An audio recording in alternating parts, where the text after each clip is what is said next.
Oi, eu sou a Flávia. Eu sou a Isabela. E você caiu no Angu de Grilo.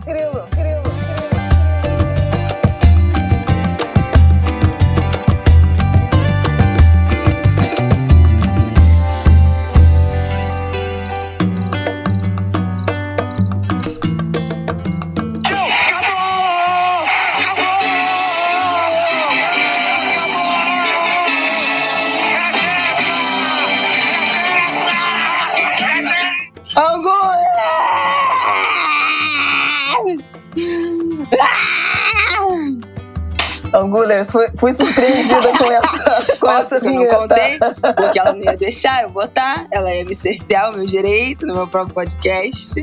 Gente, pra vocês verem quem é o chefe desse bagulho. Eu estou sem palavras. Angu de Grilo 159 no ar. Boa terça-feira pra vocês. Estamos gravando na segunda-feira, o primeiro dia do começo do fim. Luiz Inácio Lula da Silva está eleito presidente do Brasil pela terceira vez, pelo seu terceiro mandato. Vem aí numa vitória tensa. Eu vou dizer pra vocês que eu fiquei tensa. No fim das contas, eu fiquei tensa. Com 50,9 a 49,1.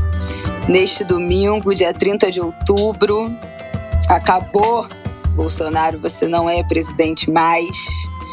E nesse Angu de Grilo trataremos disso. Não é isso, Flávio? É isso, dona Isabela. Lula eleito para acho que inimaginável terceiro mandato. Inimaginável. Né? À luz de tudo que aconteceu nesses últimos anos, nessa última década, né? Quero dizer. Ele se elege 20 anos depois da primeira vez em que foi eleito presidente. Ele que era candidato desde 1989, participou de todas as eleições, até vencer em 2002, ser reeleito em 2006, nunca ter se rendido à tentação de buscar um terceiro mandato, teria popularidade para isso e não fez. E aí eu queria começar trazendo as evidências inequívocas do compromisso de Lula com a democracia, com os valores democráticos. Ele perdeu várias eleições, retornou sempre ao palco, à disputa, pelas vias democráticas de respeito ao sistema eleitoral. Algumas disputas foram, sim, intensas, mas sempre dentro das regras do jogo. E eu acho que essa é uma importância incrível, tem uma importância muito grande para a gente entender verdadeiramente o que significa respeito à democracia, né, do que se está falando quando se está falando em respeito à democracia. Não, Isabela vai reger aí o roteiro, mas eu acho importante a gente começar fazendo essa saudação ao democrata que Lula é. Bom, vamos que vamos. A tentativa aqui é de dividir esse programa em 3 blocos. Vamos abrir tentando uma ordem cronológica. Então a gente vai abrir falando dos resultados, dos números do dia de ontem, começo do dia de ontem, inclusive do bloqueio nas estradas, das diferenças de votos do primeiro para o segundo turno, e vamos dar uma passada rápida nos governos que foram também resolvidos ontem nesse segundo turno. Depois falaremos do discurso, dos pronunciamentos do Arthur Lira, Rodrigo Pacheco, Alexandre de Moraes, do TSE, de líderes internacionais. E, por último, esse dia seguinte, né? Esse dia de hoje, a gente está gravando na segunda-feira, 1h40, começamos essa gravação. Até agora, um silêncio sepulcral de Bolsonaro e da família, de seus aliados. Já tem um tensionamento de caminhoneiros nas estradas pelo Brasil, então vamos fechar falando de hoje e do que aponta aí para esses próximos 2 meses de transição. Então, vamos que vamos.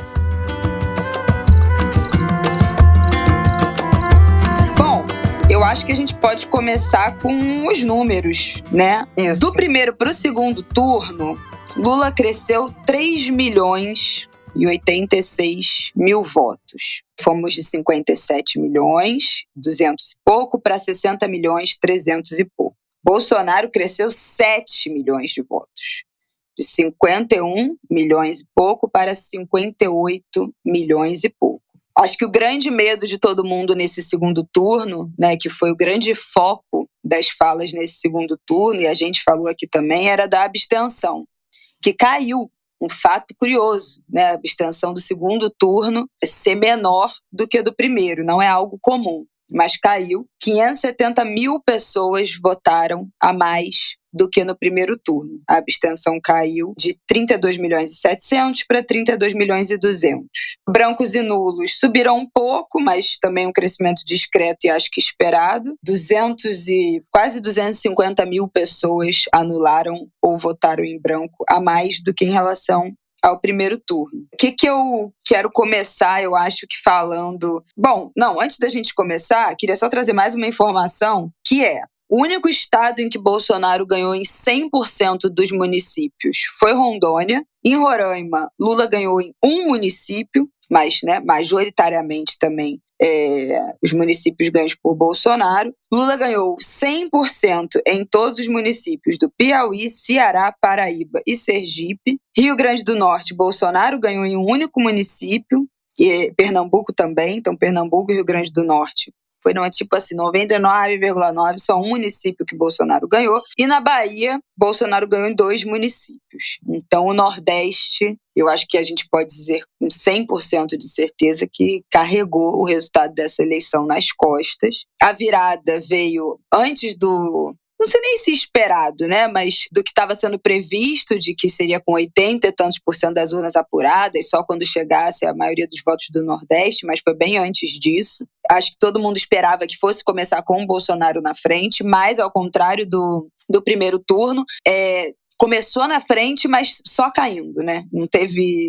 Não se manteve esse crescimento do Bolsonaro durante um tempo até que começasse a cair. Então, desde o comecinho ali da apuração, esse gráfico já foi um caindo, outro crescendo, e teve essa virada. Então, eu queria começar com esses dados e dizer que eu achei surpreendente a quantidade de votos que o Bolsonaro conseguiu angariar desse primeiro para o segundo turno. Eu não esperava que ele fosse crescer nessa quantidade, né, em número mesmo de votos. A gente tinha comentado aqui que tinha pouca margem de manobra, mas ele foi além do que eu esperava, sinceramente.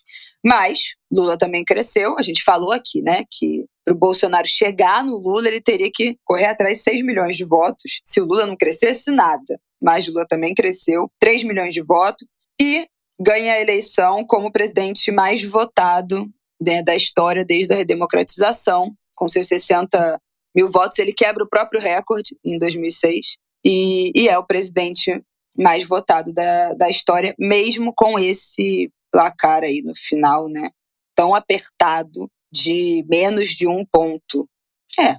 Né? Porque dá 1 ponto em alguma coisa, mas é porque, enfim, votos totais, né? Ponto. Então, habla, Flávia. Nossa, tem muita coisa para dizer. Hoje, que só acaba amanhã. Hoje, só amanhã, como diria o Zé Simão. Eu acho importante a gente...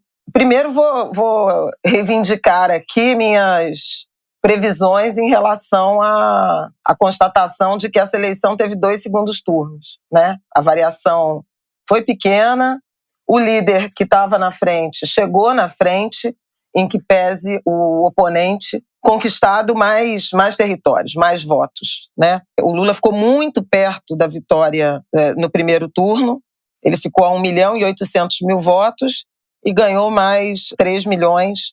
E acho que isso comprova que essa eleição ela sempre esteve polarizada, né, dividida entre esses 2 líderes. E aí é importante reconhecer o Bolsonaro como um líder da extrema-direita, com um campo magnético capaz de atrair setores moderados. Quer dizer, foi uma eleição de intensa adesão em torno desses líderes e de algum alinhamento por repulsa ao outro. Teve gente que votou no Bolsonaro porque não suporta o Lula, o PT, e teve gente que votou no Lula por aversão ao Bolsonaro e à extrema-direita que ele representa. Então, realmente, são 2 homens, 2 líderes que detêm um campo magnético, uma capacidade de atração do eleitorado que nenhum outro líder brasileiro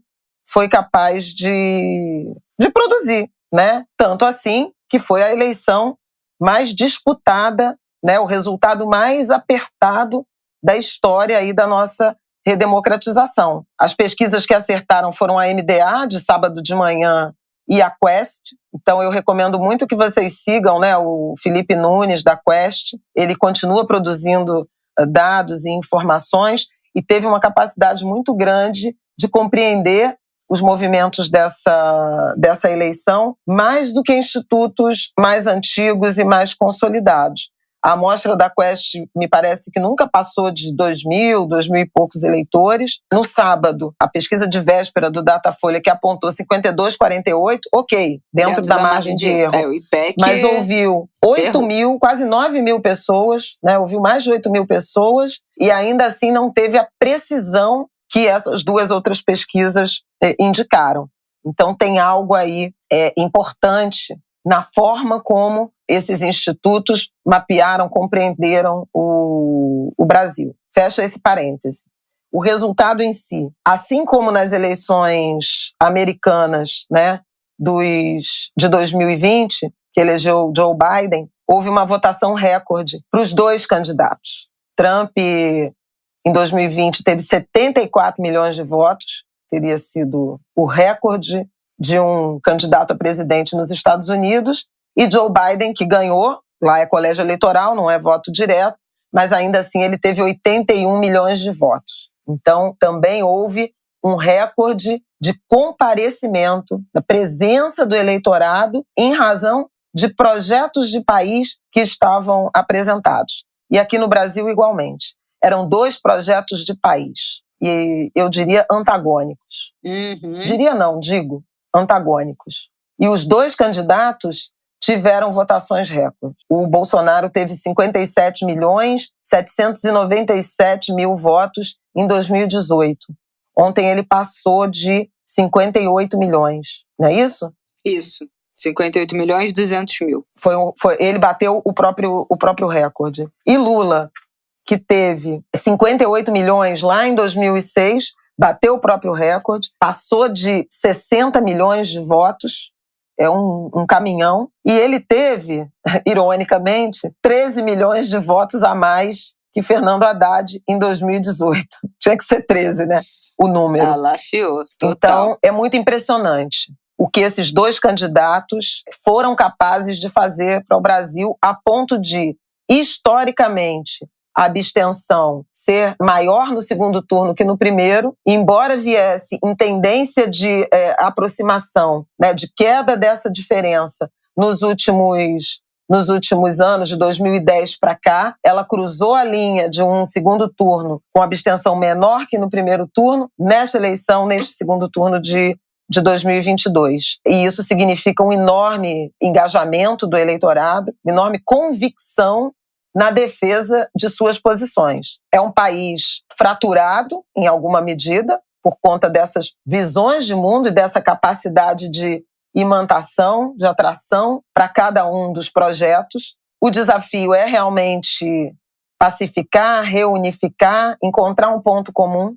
Não dá para negar que o Brasil tem um campo conservador numeroso, do extremismo, do fundamentalismo da extrema-direita cristã a um conservadorismo moderado, mas tem, e isso não é desprezível, né? E, por outro lado, mostrou que tem um campo progressista majoritário, agora, inequivocamente. O Brasil se soma a tendências, né, do eleitorado sul-americano. Sim, né? Falamos europeu, aqui. Né? Eu acho importante a gente pensar nesse mapa do quanto houve um movimento para a direita e para a extrema-direita e como agora é o reverso, Sim. Porque não houve essa entrega. Acho que a pandemia, eu já falei aqui em alguns momentos no Angu, a pandemia foi um marco divisor em relação a uma consciência maior da necessidade de presença do Estado. Uhum. A pandemia, em alguma medida, ajudou a sepultar essa imagem de menos Estado no meu pescoço. Tanto mais política pública eficiente, menor foi o impacto da pandemia, seja nas políticas de saúde, seja na forma de proteção, acolhimento, transferência de renda, seja na forma de diálogo, articulação entre governo, sociedade civil, organizações internacionais de saúde, ciência, academia.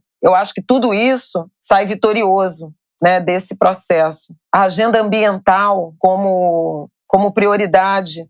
O Brasil foi muito observado também por isso, por conta do futuro da nossa floresta tropical, da Amazônia e do que ela representa não somente para o Brasil, para os povos indígenas brasileiros, para os povos tradicionais, mas o que ela representa também para o mundo. Então tem um conjunto aí de atores, né? Afora essas duas figuras centrais, que são Lula e Bolsonaro, né? A incrível resiliência, a incrível capacidade, lealdade do povo brasileiro em Lula. Uhum. Isso é muito impressionante. O cara foi preso, o cara foi justiçado, né? A partir do reconhecimento de um juiz parcial, né? A partir do reconhecimento da violação ao princípio do juiz natural. Nunca resistiu, outro traço, né, da democracia. Se entregou. Podia ter saído do país, podia ter buscado asilo, não resistiu à prisão, não permitiu que seus apoiadores fizessem qualquer tipo de movimento no sentido de desestabilização da ordem democrática e volta ao poder, voltará ao poder com esse capital político enorme.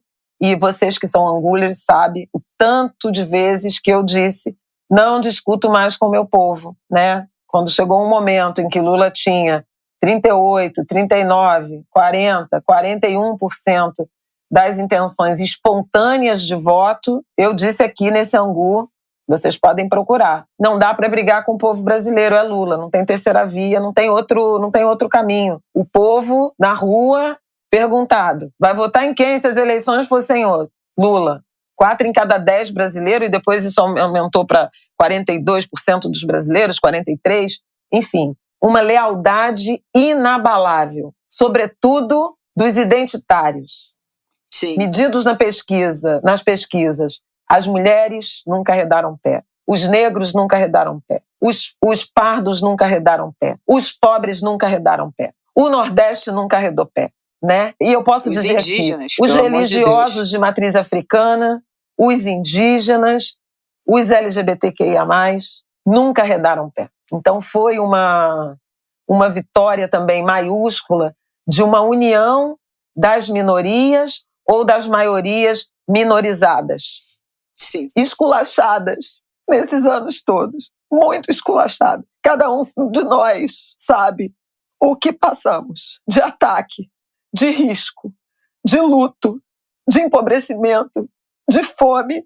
A gente se virou como pôde. Foi muito difícil atravessar. Eu falo como mulher negra do candomblé, como mulher negra jornalista. Eu falo de todos esses lugares de fala. Foi muito difícil se manter de pé, continuar caminhando de mãos dadas com muita gente que sofreu muito mais e não arredou o pé do compromisso com a democracia. Não se corrompeu diante da eleição mais espúria em termos de abuso do poder econômico, do poder político, da violação das normas eleitorais e constitucionais. Ninguém se vendeu. Isso é muito importante, isso é muito bonito, isso é de uma beleza, de uma sabedoria e de uma força de caráter impressionante. Então eu também agradeço muito, em particular, as minhas irmãs, mulheres negras, porque nós sabemos o que foi lidar com o racismo, com o extermínio, as favelas, as periferias, até a antevéspera da eleição sendo atacados e criminalizados num debate em rede nacional, em mais de um debate em rede nacional. Não foi simples. Nós vimos na véspera da eleição uma mulher branca perseguindo um jovem negro de arma na mão. Foi isso que nós vimos. Nós vimos a confirmação de que raça é tão determinante na desigualdade brasileira que ela anula a dimensão de gênero. Uma mulher perseguindo um homem, uma mulher armada perseguindo um homem negro, uma mulher branca armada perseguindo um homem negro. Então, eu faço esse desabafo porque o povo brasileiro foi muito forte. O povo brasileiro progressista, comprometido com a escolha democrática pela construção da igualdade, pela permanência da Constituição Cidadã de 1988. E tinha que ser o Lula, né? Eu acho que ficou muito claro, assim.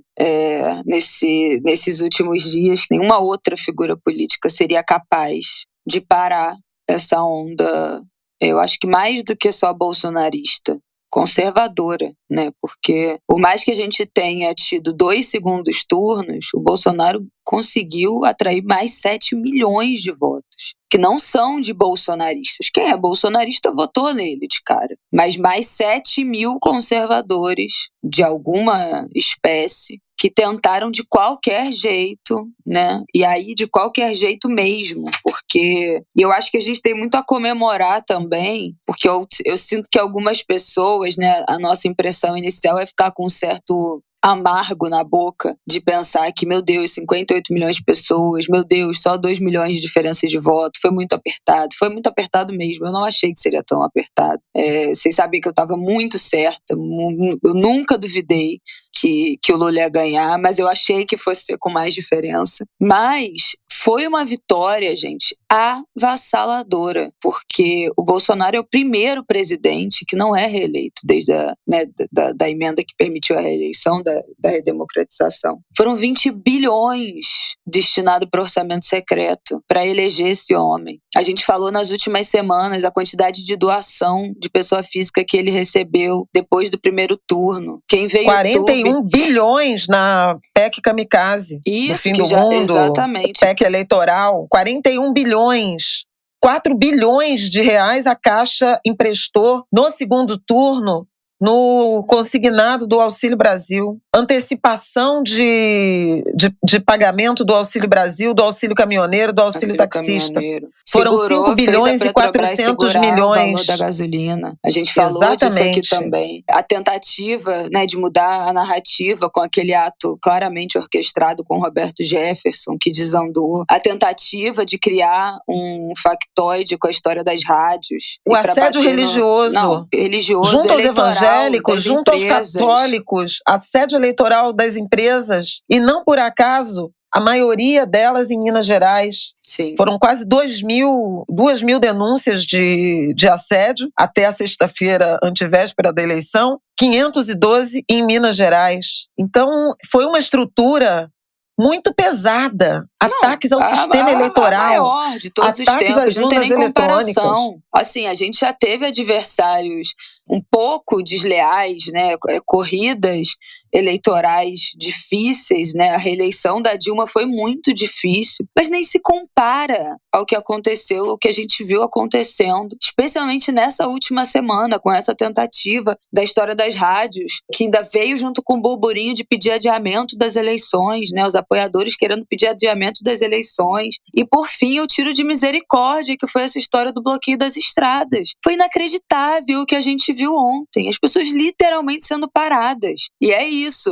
E relatos de pessoas que foram paradas, que tiveram seus transportes atrasados e desceram e foram a pé porque é para votar, porque vota, porque ainda acredita no voto como motor transformador, e eles miraram o Nordeste e conseguiram, né? A gente viu notícia de 3 mil indígenas que não conseguiram votar no Mato Grosso por causa disso, porque a prefeitura da cidade não mandou transporte. Conseguiram que muita gente não votasse, muito. Mas ainda assim eles não conseguiram.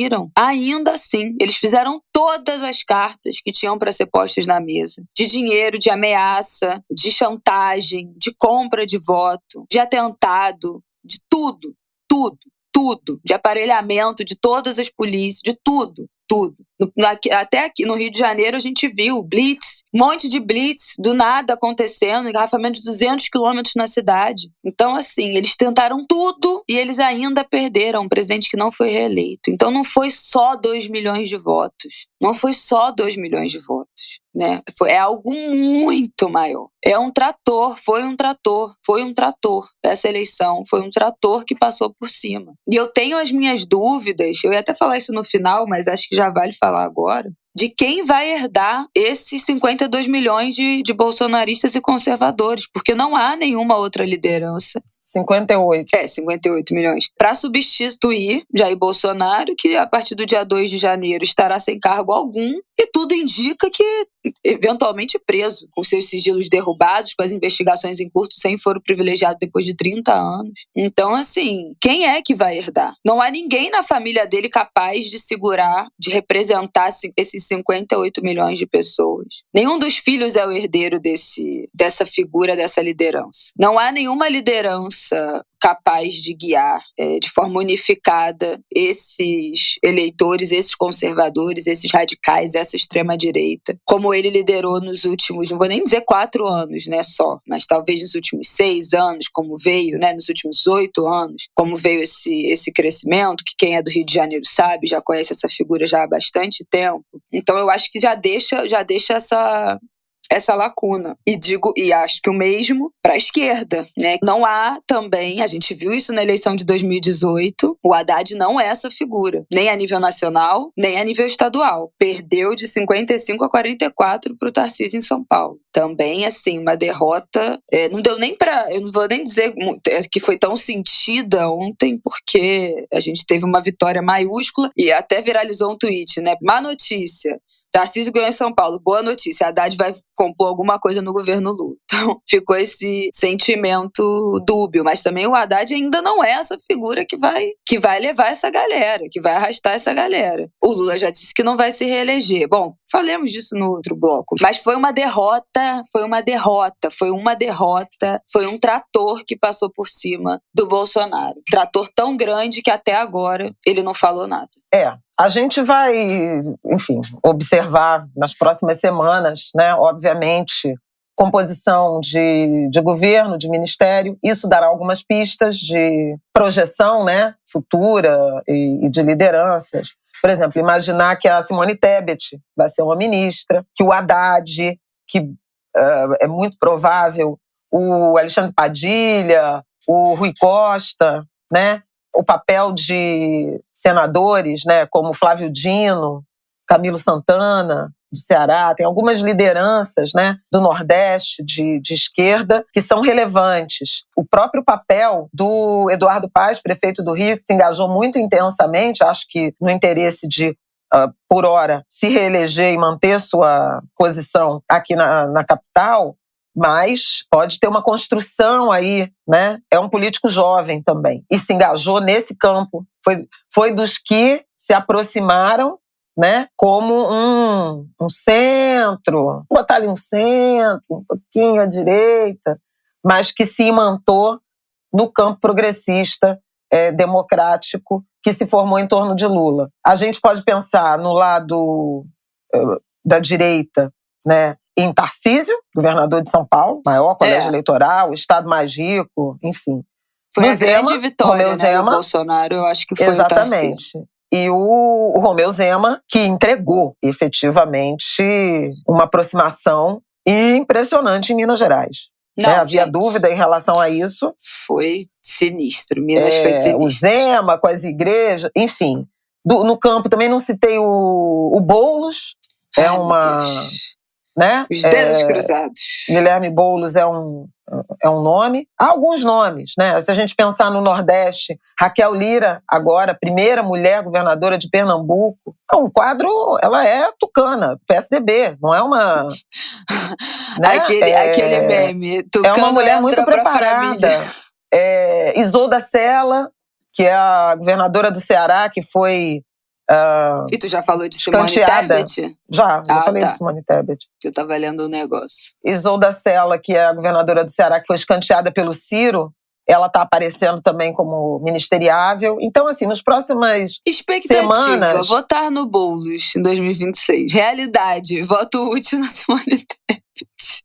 Aí eu já tô me preparando. O Boulos, em tese, é para prefeito de São Paulo em 24. Então, prefeito de São Paulo em 24, presidente em 2026. Eu acredito. Enfim, então a gente vai ver aí, o bolsonarismo está, pelo que eu apurei, né, ouvi em relação aos grupos bolsonaristas, muito perplexos com a declaração do Tarcísio de olhar para frente, dialogar com o governo federal. Nossa, que surpresa! Estão muito indignados. Quem ouve Ango de Grilo já ouviu a gente falando.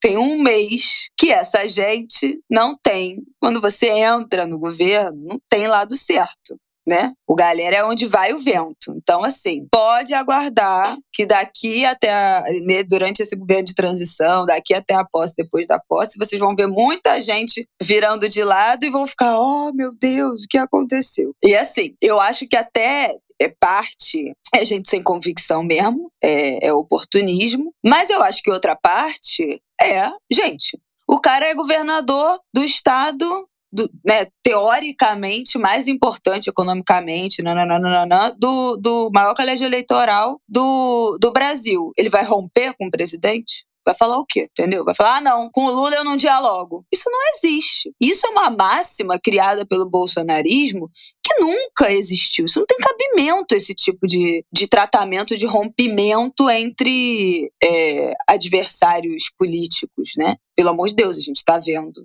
A gente viu fotos até no último debate, trouxeram aquelas fotos do debate entre... Era Alckmin e Lula ou era Serra e Lula? Eles se abraçando no final do... Isso, Serra e Lula e depois Alckmin. Se abraçando no final do debate, do último debate antes das eleições. Então esse negócio do tipo, não, com esse aqui eu não falo. Isso é algo absolutamente novo, né? E que não tem cabimento depois, porque precisa governar, precisa de recursos, não, precisa Bolsonaro conversar. rompeu a tradição, né, de reconhecida a vitória do... reconhecido o resultado, telefonar para o vencedor para reconhecer sua derrota e abrir caminho. Surreal. Ele está em negação. Disse, né? que foi dormir Agora, 10 horas da noite. É uma questão que eu acho importante, porque houve um longo processo de defesa da democracia que eu queria sublinhar o papel da sociedade civil organizada, né, que se reagrupou. E acho que na verdade, começa o processo a partir da eleição do Bolsonaro em 2018, porque a Coalizão Negra por Direitos, ela se forma em 19 ainda. Mas, a partir da pandemia, sim, o que a gente viu foi uma reorganização e um levante, né, um redesabrochar da sociedade civil muito bonito e muito poderoso, né? As associações dos reitores das universidades, os cientistas, né? Mas isso já foi aqui, eu estou falando lá de trás, porque começam os cortes da educação, os ataques às universidades, o movimento estudantil, a UNE, quando você vê o movimento pelo Adia Enem, a judicialização, os movimentos comunitários, de territórios, a DPF das favelas, né? A provocação ao Supremo em relação à violência policial, as articulações do movimento negro em relação ao racismo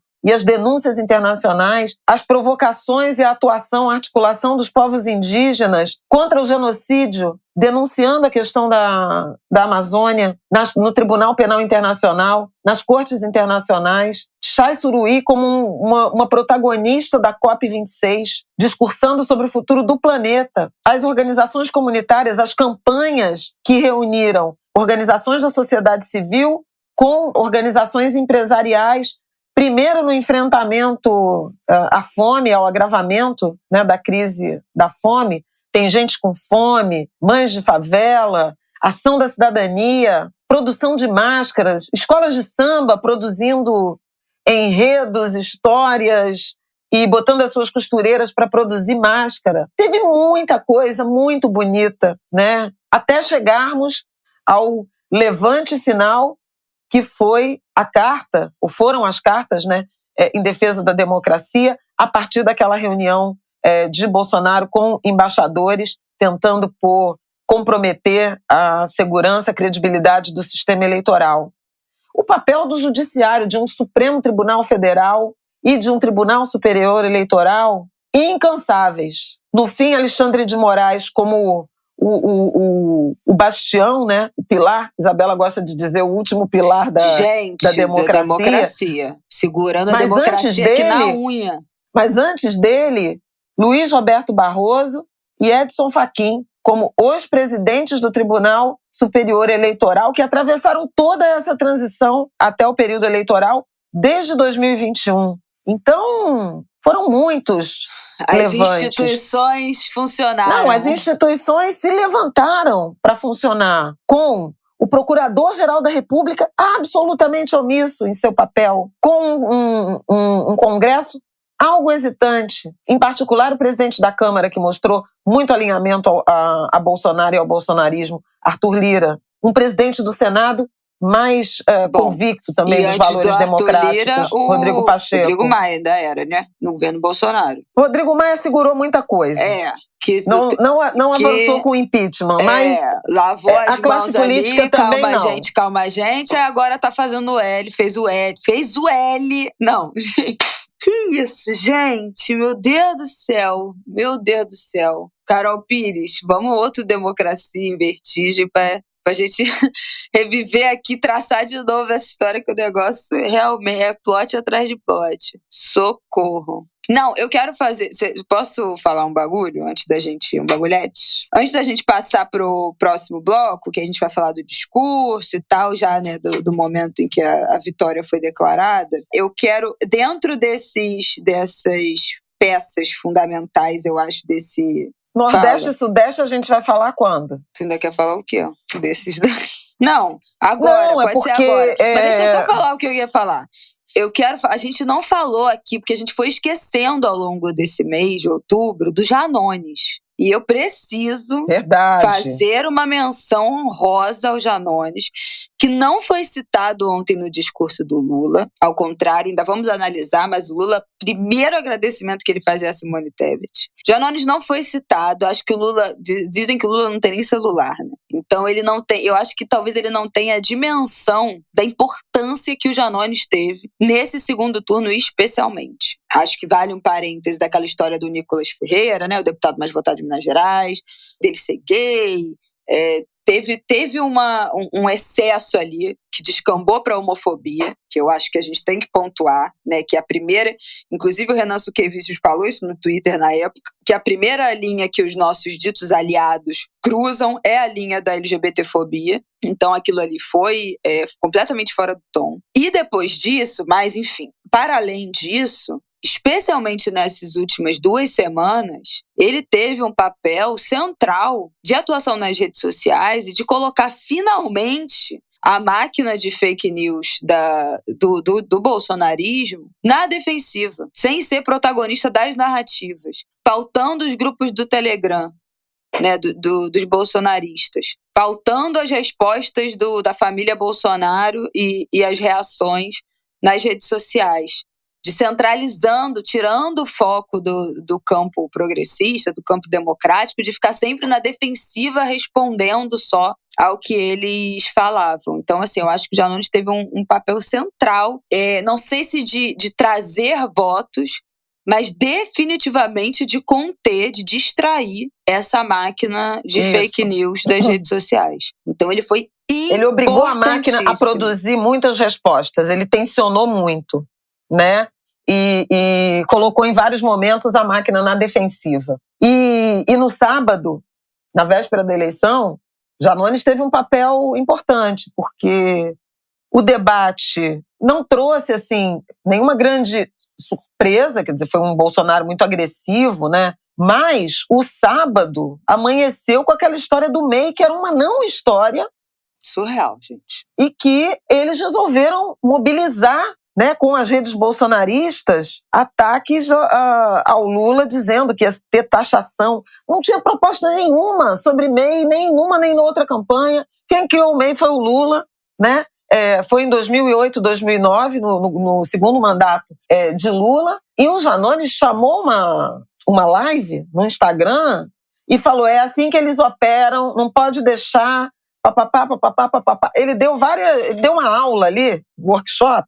Não, impressionante. Falando da forma como se tinha que tinha que se comportar, porque ele dizia, eles crescem na reta final porque eles não descansam. Sim. E a tendência da esquerda é sempre assim, não, hoje é sábado, amanhã é eleição, tá tudo resolvido, acabou o debate, não sei o quê. Não, temos que ficar em alerta, né, o campo. No primeiro turno, as empresas de pesquisa depois falaram isso. O momento mais crucial são as 48 horas antes do pleito. Exatamente. E, de novo, Alexandre de Moraes e o Tribunal Superior Eleitoral lançaram Quanto a resolução. Que o Alexandre de Moraes não dorme? Quantas horas ele dormiu nas últimas uma semana?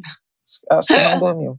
Mas acho que merece esse reconhecimento. Merece. Porque eles aprovaram uma regra identificando esse mapeamento de proibir ativação de propaganda no YouTube, nas redes, nas 48 horas anteriores e nas 24 horas seguintes ao post.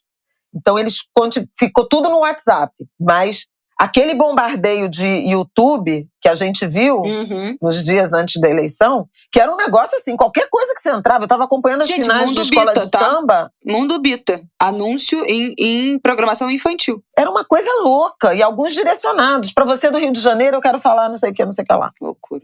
Então, assim, foi realmente o peso do Estado. E eles terem perdido é uma incrível derrota, porque eles usaram todo o arsenal. Tudo Possível, que eles podiam, permitido, o proibido, o inimaginável, o mais sórdido, publicação de panfleto, blitz da PM, da Polícia Rodoviária Federal, foi assim, de todo jeito. E não ganharam, né? E houve uma articulação internacional, institucional no Brasil, com os pronunciamentos, né, imediatos da presidente do Supremo Tribunal Federal, ministra Rosa Weber, do presidente do Tribunal Superior Eleitoral, ministro Alexandre de Moraes, do presidente da Câmara dos Deputados, Arthur Lira, do presidente do Senado, Rodrigo Pacheco, reconhecendo o resultado das eleições, apelando à pacificação, à unificação, à concertação do país, e um movimento igualmente muito relevante, de imensa relevância, que foi o reconhecimento muito rápido da vitória de Lula pela comunidade internacional. Mas peraí, isso aí já é o nosso segundo bloco. Você nem falou que você queria falar segundo bloco? Você não queria falar de Sudeste e Nordeste? Então eu quero falar assim, porque a gente falou muito, a Isabela acho que já falou dos 7 milhões de votos que Bolsonaro arregimentou entre o primeiro e o segundo turno. Ele ganhou votação em todos os estados brasileiros.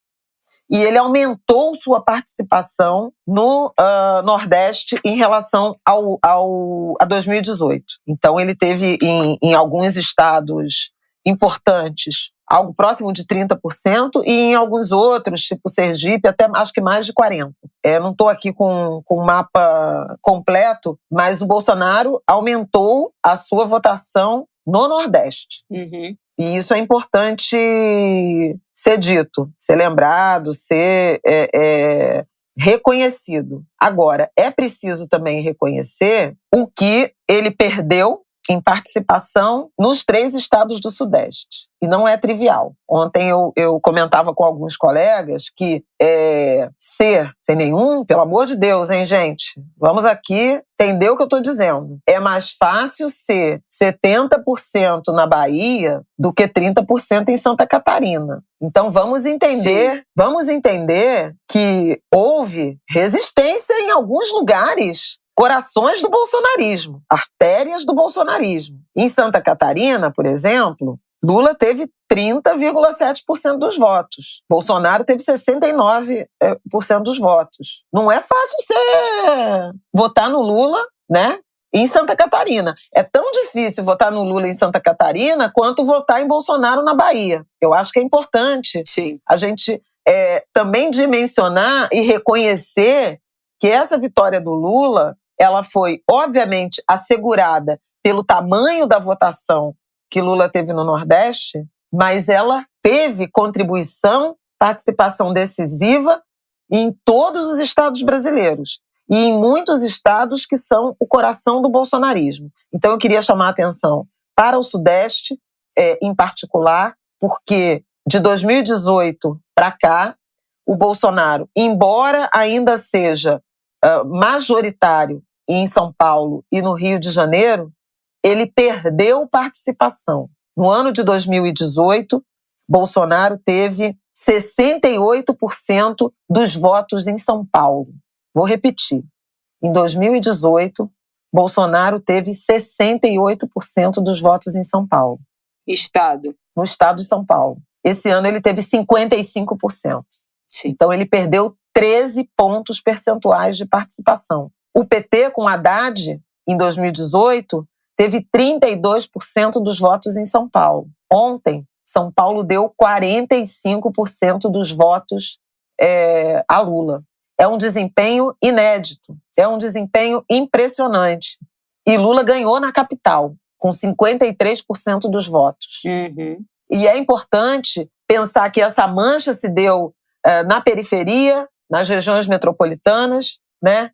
Não no interior, o interior predominantemente bolsonarista, o que indica aquela obediência ou escuta ao recado do Mano Brown. Vocês não estão nas periferias. E houve um movimento nessa direção das lideranças, de Haddad, de Boulos, muito fortemente. Isso precisa ser reconhecido, porque não é só São Paulo, Rio, o Sudeste. Ei, calma aí.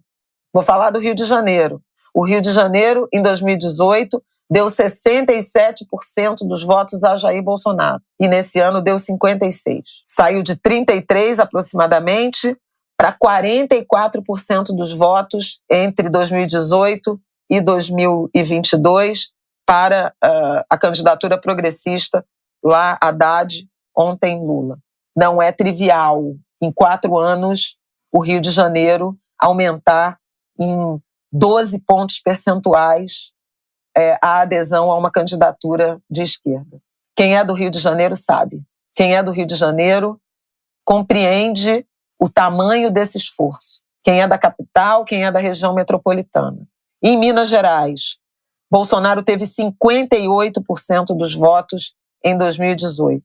E esse ano teve 49% dos votos. Haddad saiu de 41, 42, né, no arredondamento, para 51% de Lula agora. Então o Sudeste também fez um movimento muito importante, nada desprezível, comparável ao movimento que o Nordeste sempre fez e repetiu neste ano. E a gente precisa também se orgulhar de cada democrata que se levantou nesses estados essencialmente bolsonaristas, que 4 anos atrás eram predominantemente bolsonaristas. E cada um, de todos nós, sabemos o que foi viver, resistir em estados essencialmente bolsonaristas nesses anos.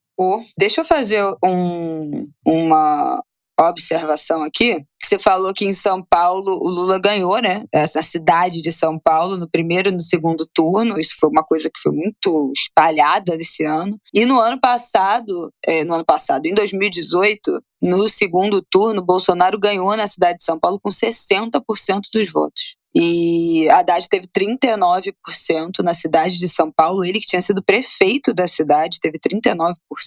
E Lula agora ganhou nesse segundo turno com 53% na cidade de São Paulo. Só queria fazer essa observação. E entendam também, eu vou resgatar aqui, eu já falei do Felipe, né, da Quest. Eu acho que a gente pode, inclusive, botar, né, o fio dele na sinopse, né? Mas ele chama atenção para esse ponto e é super importante, né? O próprio Poder 360 também fez essa conta. Bolsonaro perdeu 12,7 pontos percentuais, né, de votos em São Paulo, 11,5 pontos percentuais, precisamente, né, no Rio, e 8,5 pontos percentuais em Minas Gerais. Foi muito significativo. O Sudeste deu mais de 22 milhões de votos a Lula. E o Nordeste também deu aproximadamente 22 milhões de votos. É tipo, uma região deu 22 milhões e 700 e a outra região deu 22 milhões e 500. A diferença é de 200 mil, eu não sei se para lá e para cá. Mas é praticamente o mesmo bolo, a mesma montanha de votos que o Nordeste deu a Lula, o Sudeste deu a Lula. E o Nordeste? Obviamente, vamos tirar o teu diferentes. posto, hein? Não vamos não, o porque é uma Sudeste também tá predominância. carregando nas costas. Não, o Sudeste gente, ajudou a carregar, né? Assim, é óbvio que em proporções não é comparável, porque o Bolsonaro teve maioria aqui e não teve no Nordeste. Não, Nordeste 68% exatamente. pro Lula. É uma brincadeira. Mas é que a gente precisa reconhecer que houve um esforço, que houve resistência. E isso não foi fácil. Exatamente. E segue Já a tradição. Estamos em 1 hora de primeiro bloco. E segue a tradição de Minas. Quem ganha em Minas leva, né? Praticamente cravado, né? Porque uma loucura. Foi 50,9 e 50,2 em Minas. 2, exatamente. E agora eu quero passar muito rápido, mas 3 pontos só dos governadores que ganharam. Eduardo Leite ganhou de Onyx Lorenzoni, né, um dos homens de Bolsonaro, uma das figuras do bolsonarismo. É só isso, não E não aí quero é o primeiro adentrar. Governador que Rio Grande do Sul reelege. Pois né? Né? Que numa... Né? Mais ou menos.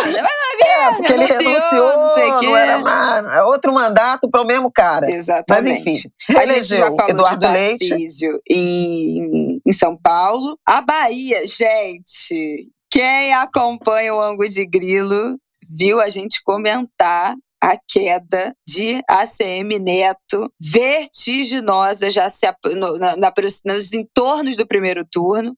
Pois é. Né, já passou o primeiro turno em segundo lugar, depois de ser favorito, né, com chance até de ganhar já no primeiro turno, e perdeu para Jerônimo, que o placar final, né, a apuração final foi 52,8 a 47,2, apertado, mas não tanto quanto a disputa nacional, e nos passou absolutamente batido nesse tempo, e ontem, vendo muitas pessoas comemorarem esse fato, Jerônimo se autodeclara indígena. Portanto, é o primeiro governador indígena da história do Brasil, autodeclarado indígena. E quero fazer outras 2 observações também desse segundo turno. A gente detonou aqui o PSB no primeiro turno, né? Partido que encolheu absurdamente na Câmara, né? Aqui pelo menos na Câmara Municipal do Rio também, mas elegeu 2 governadores, né? No Espírito Santo, Renato Casagrande. Reelegeu o Renato Casagrande. Exatamente. Peraí, deixa eu pegar o mapa aqui. Ué, cadê o meu mapa aqui dos governadores?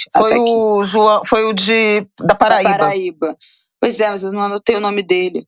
João Azevedo. Isso, porque até é só João, né? Renato Casagrande, que derrotou o candidato do PL, 54,46, então também rolou. E João também reeleito. Reeleito não sei se reeleito.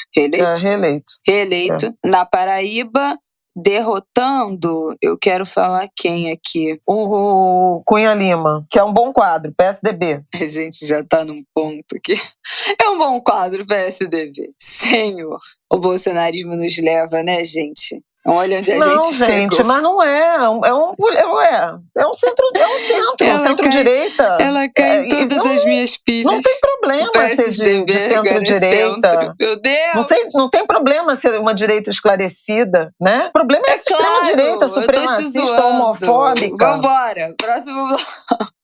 Enfim. Não, peraí que eu quero falar outras coisas de governador, então. Meu Deus do céu, fudeu. Não. Agora... Mas eu falei rápido. Não, eu vou falar rápido também. Sobre a Bahia e sobre... 15 segundos.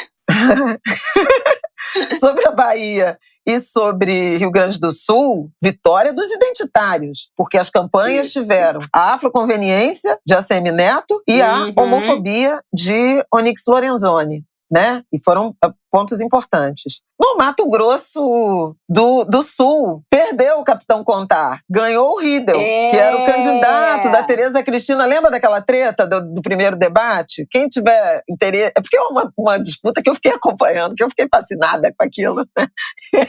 Como o Bolsonaro conseguiu levar o Capitão Contar para o segundo turno. Estava em terceiro, quarto ou quinto, sei lá.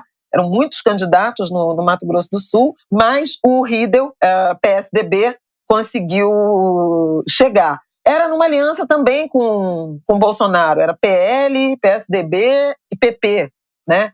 Tereza Cristina teve que contornar depois daquele debate da Globo em que ele falou do Capitão Contar, mas o Capitão Contar perdeu, que era do PRTB. Você falou do PSB, e aí para terminar, né? Ah, não, em Alagoas, a rinha Renan Calheiros, Arthur Lira deu Renan Calheiros. Paulo Dantas foi eleito, né? O governador, que inclusive foi alvo de uma operação da Polícia Federal, teve acusação de uso político da Polícia Federal para prejudicar a candidatura, mas ele acabou sendo eleito governador de Alagoas. Então, Arthur Lira amargou essa derrota no seu território, né? No seu estado. PSB, para terminar, né? Agora o Brasil tem 2 governadoras, a Fátima Bezerra já tinha sido reeleita em 2 de outubro, para o Rio Grande do Norte, e agora Raquel Lira. Você falou do PSB, de Renato Casagrande e de João Azevedo, mas o PSB perdeu Pernambuco. Aliás, já tinha perdido. Tentei levantar no primeiro turno. PSB. Não, é porque o PSB estava para... Pernambuco estava para o PSB, assim como São Paulo estava para o PSDB e o Ceará estava para o PDT. Todos perderam. Sim. O PDT perdeu o Ceará, o PSDB perdeu São Paulo e o PSB perdeu Pernambuco. Já tinha perdido no primeiro turno, porque as candidatas que foram para o segundo turno foram Raquel Lira e Marília Reis, que saiu do PT para o Solidariedade. Mas o PSB encampou, se aliou a Marília Reis no segundo turno. Então, perdeu. E o que eu vou chamar de a grande vitória de um PSB muito diminuído, né, muito ofuscado nesse processo eleitoral, muito esvaziado, Geraldo Alckmin. O partido fez o vice-presidente da República, em que pese o fato de o Geraldo Alckmin ser um tucano, né, inserido no PSB. Gente. Mas Geraldo Alckmin, Lula usou essa expressão, né? Lula falou: tentaram me enterrar vivo e eu ressuscitei. E o Alckmin também foi... lá no próximo bloco, né? Do discurso. Então vamos tentar. Não, mas é que Geraldo Alckmin, né? É um ressurgimento também. E pelo PSB. Por isso dizem que Márcio França pode ter um papel importante, que foi o candidato a senador pelo PSB em São Paulo, no acordo de Haddad ser o candidato a governador e ele ao Senado, ele será recompensado com um ministério, porque teve seu papel. Ele foi derrotado para o Senado pelo astronauta Marcos Pontes, né? Talvez, se a chapa tivesse sido ao contrário, pudesse ter feito Haddad senador e Márcio França governador, por conta da rejeição a Haddad, que era alta, né? Especialmente no interior de São Paulo. Mas agora passou. Eram essas. Então, acho que eu gastei uns 3 minutos, né? 5 minutos. Vamos pro nosso próximo bloco. Pelo amor de Deus, gente. Bom, neste momento aqui, eu acho que eu queria... Vamos falar do discurso, né? Eu marquei várias coisas que eu achei importantes que ele falou, mas não vai dar pra gente comentar tudo, pelo amor de Deus. Mas queria começar citando que a segunda frase, isso é o discurso que ele fez, o oficial, né? Ali logo depois para a imprensa, no hotel e tal. Não foi o discurso que ele fez depois na Paulista. E aí a segunda frase, né, ele já fala, sobretudo as pessoas que vieram, né, que cumprimentar cada companheira, as pessoas que vieram no segundo turno, como a companheira Simone, que foi candidata. Então ele já abre... Primeira citada. Ele já abre dando o ministério. Ele já abre entregando o ministério.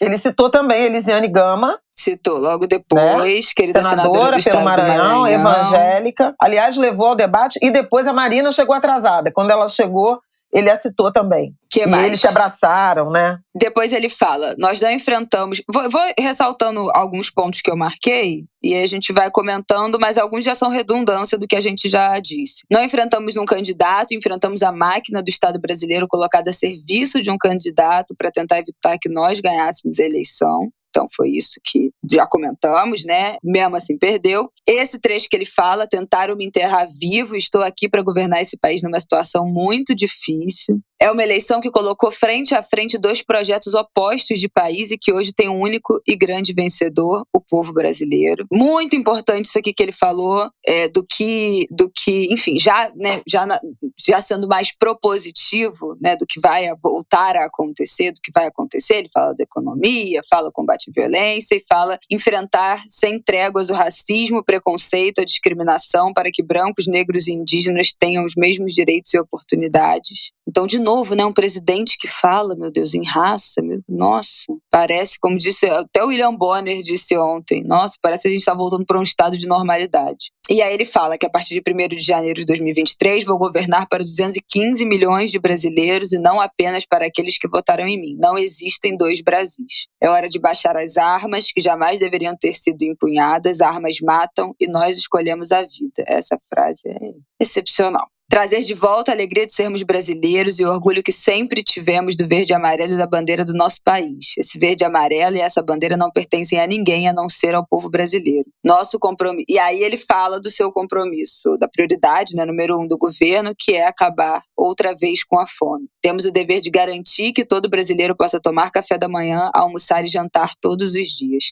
Esse será, novamente, o compromisso número 1 do nosso governo. Que é um trecho que, eu acho que traz um alívio para todo mundo e, ao mesmo tempo, o peso de novo, né? Esse será novamente o compromisso número 1 do nosso governo. A sensação de que a gente realmente voltou, andou para trás nesse período, mas que finalmente as coisas vão mudar, porque no debate, né, o Bolsonaro falou, cadê essas pessoas que estão passando fome? Manda elas entrarem no Auxílio Brasil. É de uma desumanidade, é uma coisa realmente assim, inacreditável. E aí mais embaixo ele fala, hoje nós estamos dizendo ao mundo que o Brasil está de volta, e sinaliza, né, para a comunidade internacional. O Brasil é grande demais para ser relegado a esse triste papel de pária do mundo, vamos falar daqui a poucos minutos desses líderes internacionais, mas já ressaltando aqui que hoje, imediatamente, né, o Macri, o Alberto Fernandes, presidente da Argentina, pegou um avião e já almoçou com Lula em São Paulo. Então foi o primeiro encontro, a primeira pessoa que veio, né, visitar Lula foi o Alberto Fernandes, que falamos já muito dele aqui nos últimos tempos no Ângulo de Grilo. Ele fala que o Brasil está pronto para retomar o seu protagonismo na luta contra a crise climática, protegendo todos os nossos biomas, sobretudo a floresta amazônica. Agora vamos lutar pelo desmatamento zero da Amazônia. E também, já na manhã de hoje, a Noruega, né, que era o principal país que prestava, né, que mandava dinheiro para a preservação da Amazônia, disse que vai voltar a financiar o Fundo Amazônia, já anunciou 2,5 bilhões de reais para o Fundo Amazônia a partir dessa vitória do Lula. A Noruega, que tinha suspendido o investimento por conta, né, das queimadas, do desmatamento do governo Bolsonaro, esse rompimento. Lula também fala que quando uma criança indígena morre assassinada pela ganância dos predadores do meio ambiente, uma parte da humanidade morre junto com ela. Também uma coisa que deveria ser basal, né, para a gente ouvir, mas que o genocídio dos povos indígenas durante a pandemia e tudo que esse governo promoveu com o aumento do desmatamento, do garimpo ilegal, da invasão de terras indígenas, foi de uma... trucidaram, né, os povos indígenas que já alvos de genocídio há tantos séculos, e parece descobrir um mundo novo, né? Ouvi um presidente do Brasil falar uma frase dessa. E aí ele termina falando que o Brasil tem jeito, que todos juntos seremos capazes de consertar esse país e construir um Brasil do tamanho dos nossos sonhos, com oportunidades para transformá-los em realidade. Essa foi a parte do script, e ele improvisou no final falando que o Brasil é a minha causa. Isso, gente, não tem... Eu acho que essa foi a coisa mais linda que eu ouvi no dia de ontem, de todos os discursos que foram feitos, de tudo que foi dito. O Brasil é a minha causa, é bonito demais. E acho que isso fechou assim, com chave de ouro esse discurso correto, né? Esse discurso de um democrata. De estadista. De um estadista. Nossa, que saudade disso. Queria sublinhar aqui alguns pontos, né? O elogio que ele fez aos eleitores dos dois campos, né? Por ter comparecido às Sim. urnas. Acho que foi um reconhecimento muito importante. Já falei disso no primeiro bloco, não vou repetir todos os significados. Ele voltou a, sem falar o nome, mas evocar o conceito do Paulo Freire, né, na pedagogia da esperança, que é a ideia da convivência com os diferentes para enfrentar os antagônicos, né? Ele falou sobre isso. Restabelecer a paz entre as famílias e entre os divergentes. Essa é uma ideia de Paulo Freire que Lula usou em vários momentos da campanha, inclusive em alguns debates. O que tem um subtexto ali de um modelo de educação, né? De resgatar, de louvar esse nosso grande educador que é referência no mundo e que foi muito desqualificado pelo bolsonarismo. Claro que a mensagem de vitória da democracia e de caminho para a pacificação, a ideia de não há dois Brasis, né? Nós somos um só Brasil. Isso é muito bonito. Ele trouxe os valores da Revolução Francesa, igualdade, liberdade, igualdade, fraternidade, a ênfase em investimentos em saúde, educação, o respeito à liberdade religiosa esteve presente, muitas referências à cultura, ao enfrentamento ao racismo, há uma participação e um reconhecimento, inclusive no discurso de improviso lá na Avenida Paulista. Ele agradeceu diretamente às mulheres. E o Mauro Paulino nos lembrou mais tarde na Central das Eleições que o eleitorado petista era predominantemente masculino. Ao longo do tempo, a participação feminina começou a aumentar, caminhou para um equilíbrio entre homens e mulheres, mas nessa eleição foi predominantemente feminino. Então o Lula volta ao meu ponto lá das minorias, das maiorias minorizadas, né? O compromisso, o enfrentamento à fome, né?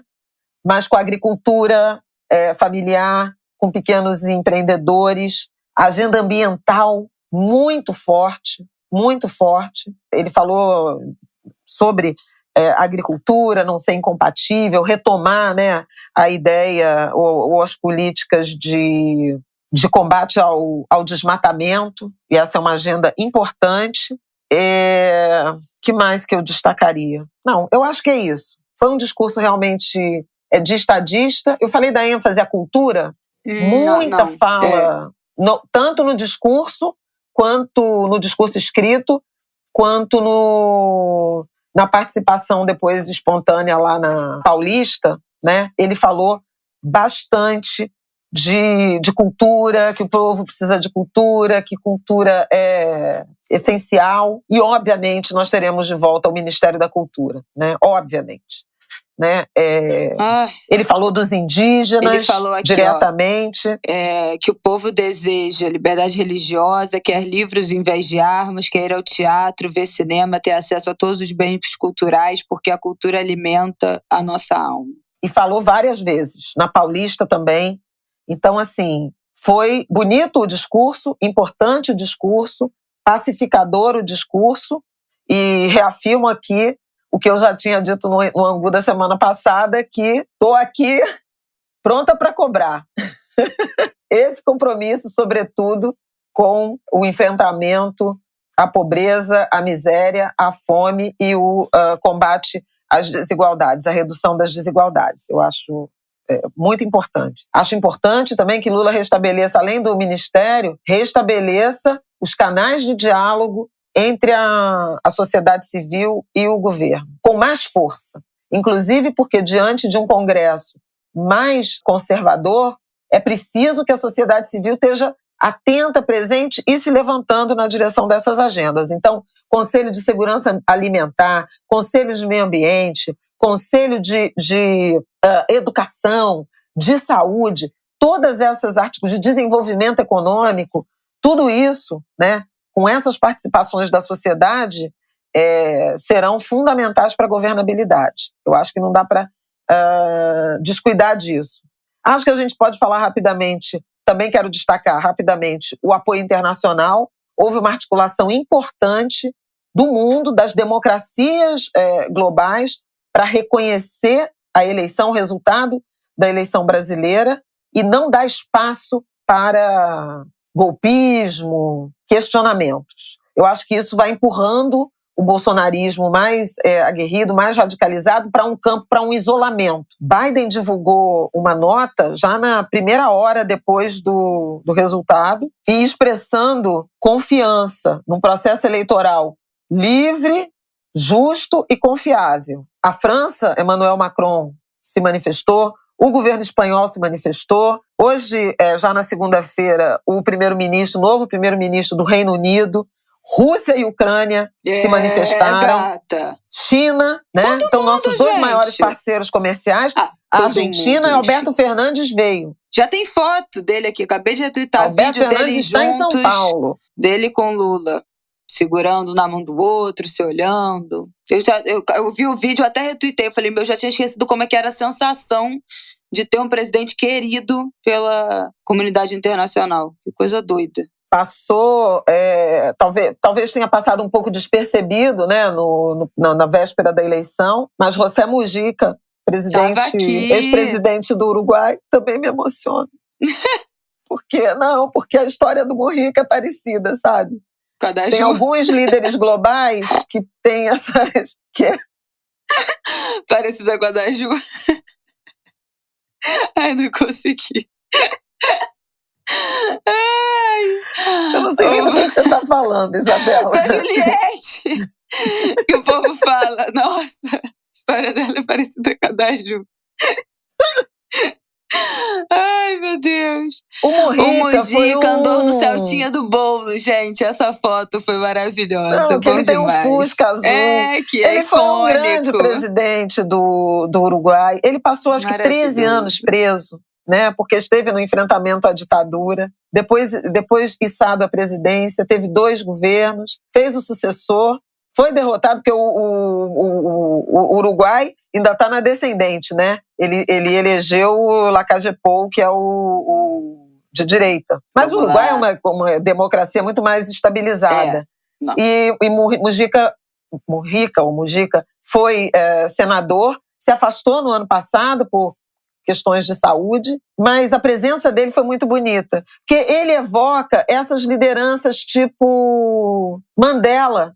Uhum. Ficou preso, houve o fim do apartheid, foi o primeiro presidente negro eleito, com uma política de verdade e reparação, mas de reconciliação. Então é uma galeria, sabe, de líderes muito, muito significativa. Eu fiquei muito emocionada em ver o Mujica em São Paulo, no fim de semana, por tudo que ele representa. Já vamos botar aqui uma dica, que é o filme que conta essa história do Mujica, da prisão e de tudo. É um filme muito bonito. Tem 2 filmes já para ver, talvez 3, né? A Petra Costa estava no palanque lá da Paulista. Ela está filmando a de Democracia em Vertigem. Ela estava filmando, então vem coisa por aí.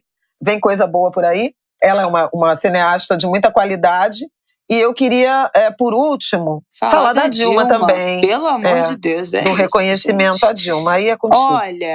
Olha, gente, eu acho assim, pra mim, das cenas que mais me emocionaram de ontem foi ver Dilma e Lula se abraçando depois do resultado, né? Porque é uma lealdade que eu acho que a gente nunca viu algo desse tamanho na relação desses dois. Lula várias vezes, né, teve sugestões de abandonar a Dilma, de entregar ela aos leões para se descolar do impeachment, para se descolar desse processo que foi o golpe que a Dilma sofreu. Inclusive por ela, né, ele diz que ela já falou para ele, me deixa, porque para você conseguir triunfar de alguma forma, não precisa me levar. E ele nunca largou. Ele nunca deixou de falar da Dilma. Ele nunca deixou de citar a Dilma. Ele fala dos governos da Dilma como uma coisa só, né? O governo dele e o da Dilma como governos PT. Inclusive nos debates, rebate as críticas à Dilma. Nunca se refere ao golpe como golpe. Nunca abandonou a Dilma. Sempre esteve com ele em todos os palanques. Nunca se ausentou, né? Nunca foi colocada em segundo plano. E ontem a Dilma usou o mesmo vestido que ela usou em 2016, no dia em que ela deixou o Palácio da Alvorada para voltar para Porto Alegre depois do impeachment. usou o mesmo vestido 6 anos depois, para subir de novo nesse palanque, agora, né, irmanada com Lula, novo presidente. Então, é o ciclo completo, né? A gente viveu tudo nesses últimos 10 anos de Brasil, e foi um fechamento de ciclo, eu acho, para eles dois, para Dilma e para o Lula, né, que viveram coisas diferentes pelo mesmo motivo, né, mas que viveram momentos diferentes, a Dilma com o golpe, o Lula com a prisão. Mas eu acho que ontem os dois juntos tiveram a redenção, o fechamento desse ciclo, e com muita lealdade, uma coisa que a direita, seja a direita esclarecida ou a direita extrema-direita, desconhece. A gente falou aqui, brincando nos últimos meses, né?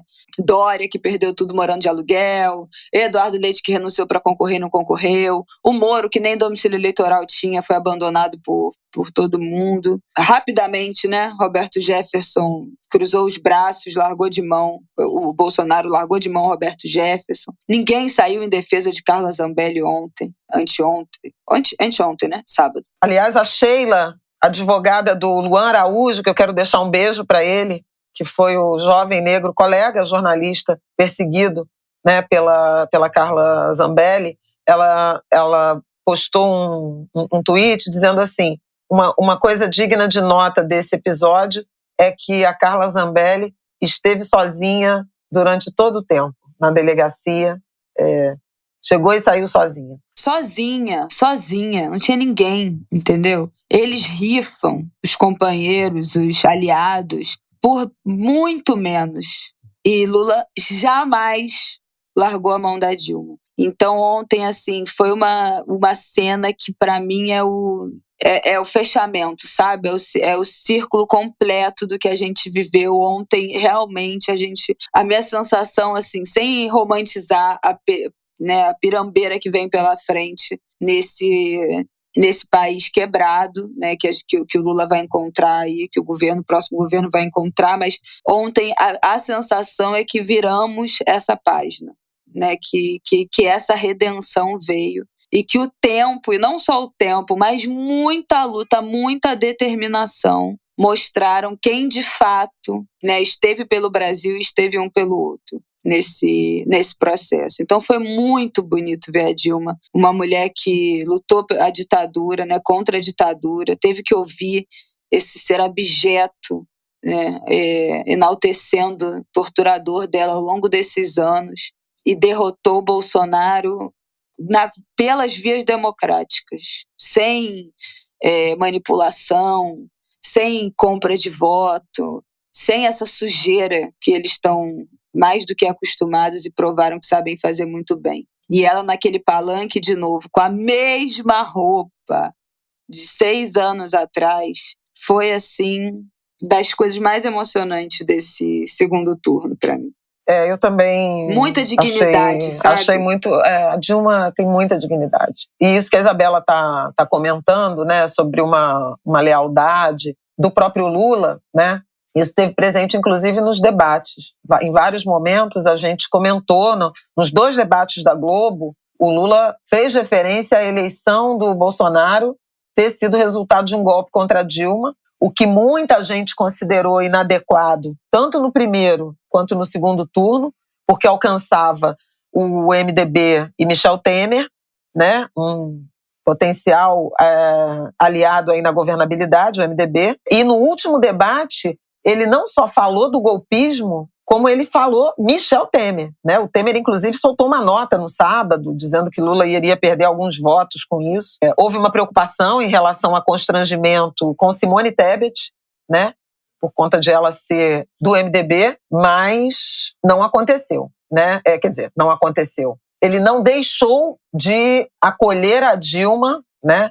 Falando de golpe, mesmo sob o risco de criar tensões no campo político do qual ele vai precisar se aproximar, em razão da governabilidade. Então foi realmente bonito. E foi bonito também ver a Avenida Paulista completamente lotada. Foi uma festa muito bonita, demais. Muito potente. Aliás, foram festas bonitas e potentes, porque no sábado, também ali, a manifestação foi muito forte. E no domingo, repetida. e as pessoas gritando Dilma, Dilma, Dilma. Foi bem bacana, foi bonito de ver.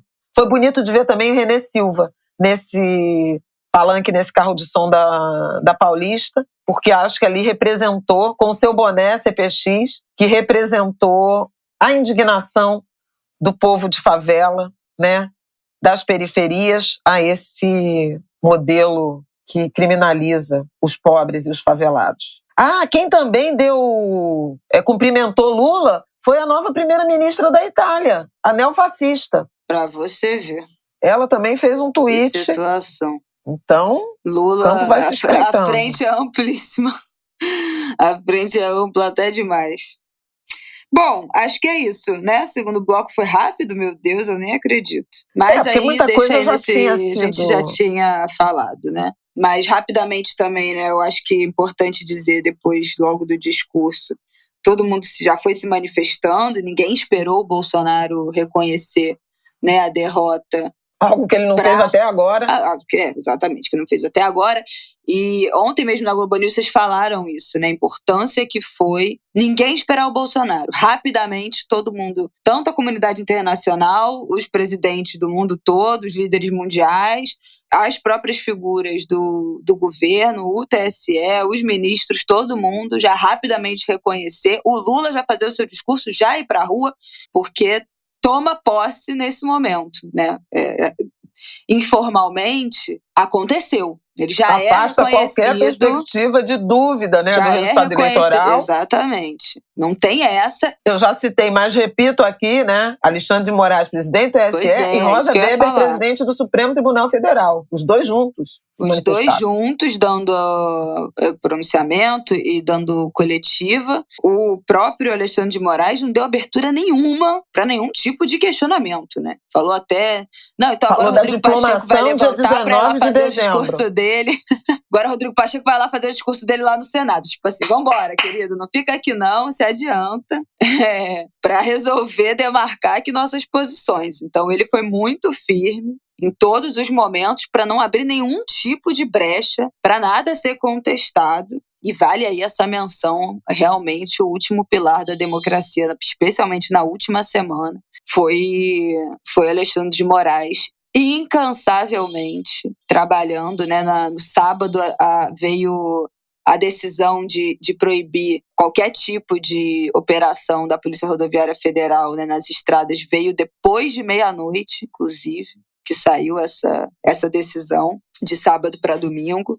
Então, vigilante, aquele meme dele, né? Vigiarei e, se necessário, punirei. E podemos dizer que ele vigiou.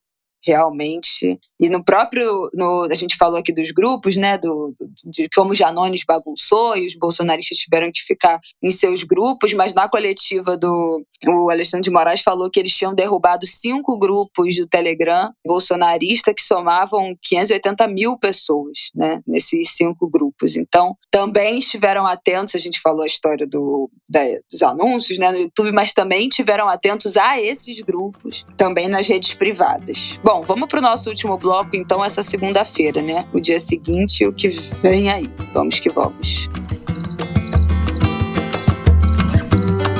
Bom, eu acho que hoje a gente está acabando de gravar esse ângulo de grilo já mais de 3 da tarde.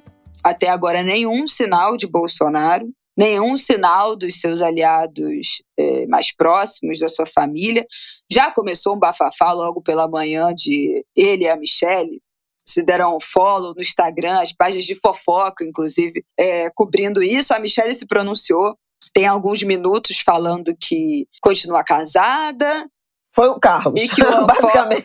Que foi o Carluxo, né, que ela falou que vocês sabem que quem administra as redes do meu marido não é ele, nós seguimos casados, não sei o que lá. Então, teve um arranca-rabo com o Carluxo. Ele deu um follow, depois, enfim, aí também deu um follow nela, ela deu um follow nele. Esses casos de família. Então, segue o silêncio, não há nenhuma previsão até agora de quando o Bolsonaro vai falar. E aí já quero deixar um chamado para a nossa comunidade lá no Twitter do Angu, porque Bolsonaro provavelmente vai se pronunciar depois que em algum momento ele vai ter que falar, né, gente? Eu não sei se nessa segunda-feira de noite, nessa terça de manhã, não sei. Mas a gente não há indícios que nós faremos outro episódio do Ângulo de Grilo essa semana. Então, comentaremos o pronunciamento do Bolsonaro lá na nossa comunidade do Twitter, do Ângulo de Grilo. Vou deixar o link aqui. Você não precisa ter Twitter para ler os tweets da comunidade. Então, mesmo se você não tiver Twitter, abre o link que vai abrir lá o que a gente estiver comentando e falando. Você só precisa estar dentro da comunidade para interagir. Então, a gente vai comentar isso lá, o que ele vier falar em algum momento. A Malu Gaspar, última coisa que eu queria falar para entregar para Flávia Ol, falar dos caminhoneiros. A Malu Gaspar subiu uma nota, né, uma matéria na coluna dela no Globo, já na hora, pouco antes da hora do almoço, 11 e pouca dessa segunda-feira, falando com as fontes dela, né, do alto comando das Forças Armadas, que os militares, obviamente, temem um governo Lula, mas não há nenhuma ameaça ou qualquer cogitação de resistência ou intervenção militar a favor de Bolsonaro. Os generais, um dos 3 interlocutores do alto comando do Exército com quem a Malu conversou, disse que os generais de 4 estrelas estão sentados na Constituição, e outra fonte dela resumiu o ânimo entre os 16 generais de 4 estrelas, que é o clima de absoluta normalidade, vida que segue. Então, um general da reserva disse que já tem algumas semanas que pessoas ligadas a Lula têm sondado esse ambiente, têm almoçado, têm tomado café com a galera das Forças Armadas para acalmar esses ânimos, mas que não há absolutamente, a gente já falou isso aqui, né, que as Forças Armadas em nenhum momento compraram esse papo de intervenção militar nos últimos anos, como instituição, assim, isso não aconteceu e não há nada que indique que isso acontecerá agora. Então, já temos tem uma tensão, né, vai criando uma ansiedade, esse silêncio do Bolsonaro com o que ele está conspirando, o que ele está fazendo durante esse silêncio, mas tudo indica que nada, que ele não está pode estar até conspirando, mas nada vai acontecer. Bloco do eu sozinho. Eu acho que tem essa garantia, à medida que o tempo passa, ele vai se apequenando, né? Eu acho que a derrota do Bolsonaro pode ser maior ou menor de acordo com a reação dele, as atitudes dele, né? Ele está ampliando a sua derrota na medida em que não reconhece, né, a vitória do adversário. Sim. Eu acho que é importante a gente ter essa dimensão da grandeza, né? A grandeza de reconhecer a derrota, e isso seria um inequívoco sinal de compromisso com a democracia. Ele sempre foi posto em dúvida, e muitos do que não votaram nele usaram como argumento a defesa da democracia. Quanto mais tempo ele demora ou a se pronunciar e as atitudes que ele tomará daqui em diante, de questionamento, de tensionamento e tudo mais, elas vão aumentando o tamanho da derrota e confirmando que os que temiam Bolsonaro, né, pela ameaça que representava a democracia, pelo autocrata que ele era em construção, elas se confirmam. Então, acho que a biografia dele, né, pode melhorar ou ficar ainda pior em razão dessa resposta. As informações são de que ele tem sido orientado a fazer um pronunciamento que não represente questionamento. Ele saiu com uma base, ele não teve uma derrota. Tudo bem, a gente até pode falar, diante do tamanho do investimento, né, de todas as armas que foram usadas, foi uma derrota impressionante. Mas ele teve 58 milhões de votos, né? Ele fez alguns senadores, ele fez uma base, Sim, ele elegeu... A gente falou isso. Ele elegeu muitos ministros, ex-ministros dele como senadores, como parlamentares. Ele elegeu o governador de São Paulo. Sim. O Tarcísio não tinha luz própria, né? E uma das coisas impressionantes do resultado da apuração em São Paulo foi a convergência, né? Foi praticamente, não foi nem praticamente, não, foi exatamente sobrepostos os percentuais de Lula e Haddad e de Bolsonaro e Tarcísio. Fernando Haddad teve para governador 44,73% dos votos em São Paulo. Lula teve 44,76%. Tarcísio teve 55,27% dos votos para governador. Bolsonaro teve 55,24%. É um negócio impressionante. Famosa venda casada. Venda casada. Com, inclusive, uma questão importante. Tarcísio tinha um número diferente de Bolsonaro. Pois é. No primeiro turno, ele perdeu 561 mil votos, porque houve 561 mil votos anulados, porque eram 22 para governador. Isabela. Não, é ridículo. E no final do debate, ele pediu o voto, do último debate, ele pediu o voto por 22. Todo mundo ficou assim, tu tem cocô na tua cabeça? Pediu voto pro próprio número? Ai, gente, olha. Pro número do... Não, pro número e o do outro. E o Bolsonaro? E o Bolsonaro? Estou pronto para mais um mandato como deputado federal. O maior ato falho da história dos debates. Nem isso ele vai ser. Aguarde, verás. Perdeu tudo? Tá morando de aluguel, Isabel? Não, dia 2 de janeiro, morando de aluguel no Vivendas da Barra. Olha que merda. Que situação. Ele só não mora de aluguel porque ele comprou 51 imóveis com dinheiro vivo, né? É só por isso que ele não mora de aluguel. Mas enfim, deixa pra lá. Olha só. E os caminhoneiros, Flávia? Pra gente fechar essa epopeia angulística aqui. Os caminhoneiros, quer dizer, desde ontem começou um movimento, né, de fechamento de estradas, Brasil afora. Começou pelo Sul, muita gente presa e um movimento político, né? Não tem a ver com preço de combustível, preço de pedágio, não tem nada a ver com reivindicações relacionadas ao ofício da categoria, né? Tem a ver com uma insatisfação pelo resultado da eleição. Uma tentativa, portanto, de enfrentamento à democracia. Muita gente amanheceu hoje preocupada, eu fiquei vendo, né, em redes sociais, e por isso fiz um fio, inclusive, logo cedo. Eu acordei 6 e pouca da manhã, eu acho, 7 e pouca da manhã, olhei aquilo, fiz o fio e voltei a dormir, porque eu estava exausta. Continuo exausta, mas enfim. Mas não vejo, sinceramente, primeiro não vai prosperar, porque o resultado da eleição já foi reconhecido pelas autoridades, tudo isso que a gente acabou de falar há pouco. Em segundo lugar, porque essa crise é do bolsonarismo, né? Toma que o filho é teu. E acho que é mais um movimento que, ganhando escala, vai confirmar o caráter antidemocrático dessas pessoas, desse campo político. Porque não aceitam o resultado das eleições, bloqueiam a estrada e pedem intervenção militar. Então eu acho que naquela ideia, né, dos dois campos magnéticos, eu acho que um movimento prolongado desse tipo começa a afastar os que foram para Jair Bolsonaro nas bordas desse movimento. Do tipo, não, porque eu não gosto do Lula, não acho que Bolsonaro seja um risco para a democracia. Então a forma como o governo dele vai lidar com isso, ele vai confirmar ou desmentir as intenções autocráticas, golpistas, de enfrentamento às instituições, que sempre foi a marca do bolsonarismo. Vai ficar com os mais radicais. O movimento de caminhoneiros gera uma imensa crise de popularidade para governos. Então, o que o presidente agregou em termos de aprovação nos últimos tempos, e com a tentativa, enfim, de se mostrar também comprometido com as regras democráticas, pode ser desmascarado dependendo da reação, da resposta.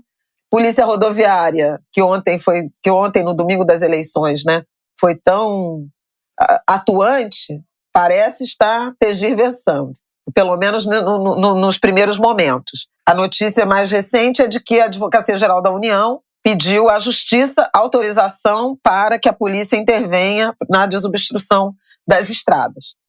Volto a dizer, não tem só petista, eleitor do Lula, preso em ônibus, sem comida. Uhum. Eu sei já de casos de pessoas que tiveram que se deslocar para resgatar a família, mulher e criança que estão em ônibus vindo de, por exemplo, aqui no Rio, vindo de São Paulo, presos na Dutra, sem comida, sem água, né, por conta desse bloqueio. Então, isso gera um enorme desgaste. Nós tivemos, em 2018, uma greve de caminhoneiros. Aliás, greve de caminhoneiros que deu muita visibilidade para o Janones, elegeu o Janones em 18, né, no primeiro mandato dele, porque ele era um influenciador lá que começou a falar e fazer transmissões com os caminhoneiros. Depois até um pouco desembarcou, porque, enfim, aí ele conta lá a história dele, não vem ao caso. E Jair Bolsonaro, que se alinhou, né, aos caminhoneiros naquele momento, que provocou um enorme desgaste no governo Temer, né, o governo Temer que já nunca foi popular, se tornou irremediavelmente impopular. Houve um salto da inflação, foram 11 dias, né, de manifestação, um gargalo de desabastecimento nas grandes cidades brasileiras, um aumento da inflação, um nó no fluxo obviamente, de transporte de mercadorias e do comércio exterior. O PIB caiu naquele trimestre por conta da greve dos caminhoneiros. Todo mundo tem essa memória muito fresca. Sim. E nitidamente, o movimento é na direção de protestar contra o resultado das eleições. Então, uma greve política. Há que se ver se é um movimento orgânico de trabalhadores autônomos ou se é um movimento organizado por empresas, que configuraria lockout. E é crime. É crime interromper suspensão de serviços essenciais, públicos básicos. Eu vou até achar que o termo que eu usei, que é o termo tecnicamente correto. Então, a Polícia Federal tem que investigar. Há lideranças do movimento de caminhoneiros dizendo que é fato isolado, que não é paralisação de trabalho de interesse coletivo, é crime, porque o país depende, né? Ainda mais o Brasil, que é muito dependente desse modelo rodoviário. Essa é uma crise, escalando ou não, é uma crise do governo Bolsonaro. Diz respeito a aliados dele, organicamente ou de forma articulada, tentando rever de forma antidemocrática o resultado das eleições. Grave, é grave. Por fim, os prejuízos são evidentes, né? Seriam evidentes do ponto de vista político para o governo e com muitos prejuízos, inclusive, para o próprio campo bolsonarista. As lideranças dizem que são coisas isoladas, o presidente ainda não se manifestou, nem com seus próprios aliados, o que também é uma praxe, né, nas democracias. Ele falar com o seu campo, ele deixou seus eleitores sozinhos, né, na noite de ontem em Brasília. Os grupos, né, bolsonaristas no Telegram já estão reivindicando isso. Porque cadê que ele não está falando com a gente? A gente está aqui tentando lidar com essa derrota e ele também abandonou os eleitores. Na verdade, assim, ele abandonou os eleitores, né? Óbvio que o povo brasileiro, né, as instituições estão todas esperando esse pronunciamento, claro, mas a nossa vida como país vai andar com ou sem ele. Né, tá muito claro nesse momento aqui de segunda-feira que as instituições aceitaram a vitória do Lula sem pestanejar, que era um medo, né, coletivo em algum momento. Então, ele se pronunciando ou não, tudo acontecerá, mas os apoiadores dele já estão reclamando e demandando essa atenção também, né? Porque foi essa galera também que chegou junto com mais 7 milhões de votos, né, que deu a ele competitividade. Então, não agradecer sequer aos eleitores é muito feio, né? Muito feio. Pois é. Então, assim, eu acho que a gente tem que ter tranquilidade para entender que talvez esse seja o momento, né, de tudo isso que a gente passou, que as instituições estejam mais funcionando na direção de reconhecer o voto, o sistema eleitoral, o resultado das eleições, que a comunidade internacional abraçou a democracia brasileira na direção desse reconhecimento e que a radicalização de setores do bolsonarismo, né, mais alinhados ao presidente da República, será muito prejudicial a eles, porque vai explicitar para um contingente numeroso do eleitorado o quão radicais e o quão dispostos eles estão aí em nome de um projeto político em torno dessa figura. Também lembraria que, por último, né, na PEC eleitoral, né, que eu falei mais cedo, né, no primeiro bloco, de 41 bilhões de reais, que foi para o Auxílio Brasil e tudo mais, 5 bilhões e 400 milhões de reais foram destinados, separados, com o aval do Congresso, para um auxílio aos caminhoneiros, em parcelas de R$1.000 para esses profissionais autônomos entre agosto e dezembro. A parcela de outubro, inclusive, foi antecipada. Então, há que também se pensar, aparentemente 360 mil caminhoneiros autônomos já foram beneficiados por essa transferência de renda que seria para compensar a alta dos combustíveis que caíram. Então, a gente está falando aí de R$5.000 pagos até o fim do ano, né, para caminhoneiros autônomos pelo governo. Dinheiro nosso, dinheiro do orçamento, dinheiro dos impostos dos brasileiros. Para fazer o quê? Uma categoria que tem poder logístico de parar o país, se voltar contra a sociedade brasileira, contra as famílias brasileiras. Uma categoria que tem a capacidade de parar o país e tirar comida da mesa dos brasileiros. Foi para isso que 5 bilhões do orçamento foram destinados. 5 bilhões generosamente retirados do orçamento brasileiro na direção de dar uma compensação financeira para uma categoria que sofreu com a alta dos combustíveis. E porque o candidato deles, ou de alguns deles, não foi eleito, eles têm o direito de obstruir estradas brasileiras, perturbar a circulação de mercadorias, perturbar o fluxo de comércio exterior e, principalmente, perturbar o direito de ir e vir da sociedade brasileira, das famílias brasileiras e o acesso à chegada, sobretudo, de alimentos para as famílias brasileiras. É muito sério isso. Eu espero que esse movimento, quando vocês estiverem ouvindo o Angu, nessa terça-feira, 1º de novembro, dia de Tutti Santi, dia de Todos os Santos, que isso já tenha se dissipado, que a razão tenha voltado à mente dessas pessoas e de seus líderes. Ui! É isso. É isso? E aos angulers, não temam. Cabeça erguida, respirando. Tudo é uma questão de manter a mente quieta, a espinha ereta e o coração tranquilo. Não é calmaria. Aliás, ninguém creia, né, numa calmaria. A gente está iniciando uma transição que não será fácil. É um país fraturado, mas começa o caminho de volta, né, de resgate a alguns outros valores. E acho que isso é algo importante de ser festejado, destacado. É isso. Vou lembrar que a Vila não quer maltratar ninguém, só quer mostrar que faz samba também. Angulers, eu acho que é isso. Esse definitivamente é o maior angu de grilo da história. Mas merece. Ah, não, faltou falar uma coisa. Que pariu. Só falando assim. A gente falou de praticamente tudo. Mas a gente não falou da Janja. De um novo papel de uma primeira-dama. Uma primeira-dama macumbeira! Não era esse o destaque que eu faria. É porque Janja, sem dúvida alguma, é uma socióloga, militante política, né? Militante do PT, ela é da militância do PT. Ela tem uma compreensão sobre a sociedade brasileira, sobre as transformações e sobre a modernização e as demandas da sociedade brasileira, que estão à frente do que Lula é capaz de enxergar.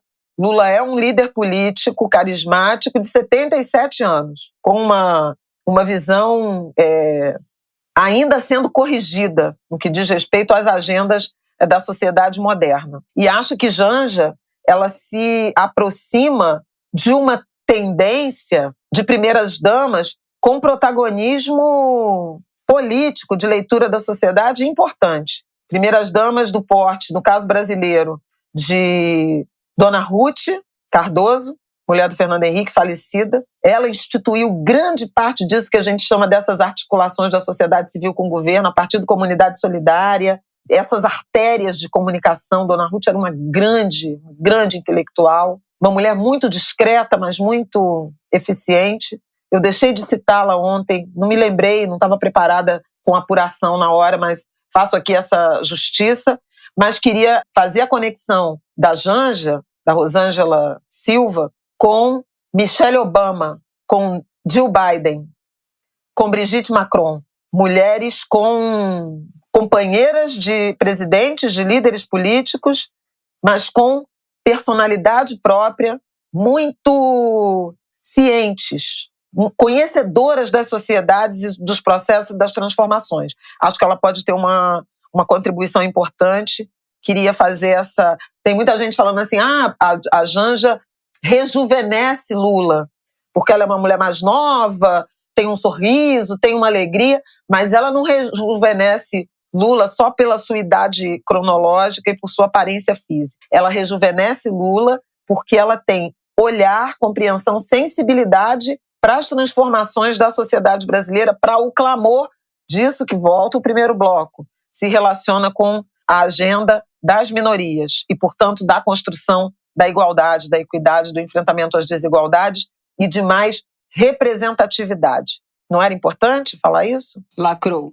Lacrastes. Concordo plenamente. Agora vamos encerrar este ângulo de grilo, que valeu ser o maior da história. Hoje realmente vivemos um capítulo histórico inimaginável, impensável, né? Voltando nesses últimos 10, 8 anos de tudo que aconteceu no Brasil, a gente realmente vive um pedaço da história praticamente inverossímil. Se contasse uma história dessa, né? Se fosse fazer um filme com essa história, alguém ia dizer, gente, isso aqui não é possível de acontecer, mas tão é possível que foi possível, está sendo possível. Então, o ângulo de grilo histórico, a gente acompanhou aqui com vocês, né, os últimos 3 anos e 2 meses desse governo. O ângulo de grilo foi ao ar, o primeiro episódio em fim de agosto de 2019, a gente já tinha 1 ano e pouco de governo Bolsonaro, mas o pior ainda estava por vir, né, a partir da pandemia, de tudo que aconteceu de 2020 para cá. Passamos juntos aqui com vocês as dores e as cólicas desses últimos anos, desse governo, e comemoramos também junto com vocês o começo do fim dessa gente horrorosa, tenebrosa no governo, no comando desse país, que a gente ama tanto, ao contrário deles, né? Que vocês já até brincam, que eu repito aqui, quanto eu tenho certeza que essa gente odeia o Brasil, odeia os brasileiros. A gente ama muito esse país, e eu acho que é por isso que a gente não desiste. Como disse o Lula, o Brasil é a nossa causa. Acho que também é a causa do nosso ângulo de grilo, né, do nosso podcast. A gente faz jornalismo por isso, a gente fala de política por isso, porque a gente ama enlouquecidamente esse país. Queria amar menos, seria mais saudável, né?